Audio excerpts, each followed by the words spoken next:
2 కిడ్నీలు పనిచేయడం మానేశాయి. ఆమెకి కిడ్నీ ట్రాన్స్ప్లాంట్ అవసరపడింది. కానీ వారి కుటుంబంలో ఎవరికి కూడా ఈ అమ్మాయి బ్లడ్ గ్రూప్తో మ్యాచ్ అవ్వలేదు.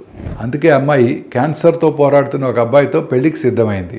కానీ ఆ అబ్బాయికి క్యాన్సరు పునరావృతం అవుతుండటంతో ఎక్కువ కాలం బ్రతకడం కష్టమని డాక్టర్లు చెప్పారు. అయితే అతని బ్లడ్ గ్రూప్ ఆమెకు సరిగ్గా సరిపోయింది.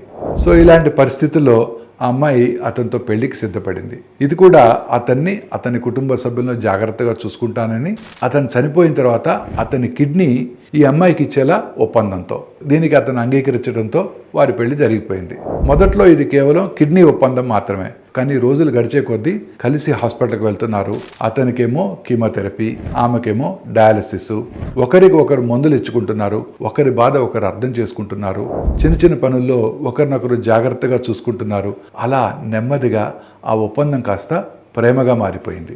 నిజమైన స్నేహం, నమ్మకం, కలిసి బ్రతకాలనే ఆశగా మారింది. ఈ కథ చెబుతుంది ఏంటంటే, ఎంత కఠినమైన పరిస్థితులు ఎదురైనా మనిషిని గౌరవంగా, ప్రేమగా చూసినట్టయితే అక్కడ నిజమైన జీవితం మొదలవుతుంది.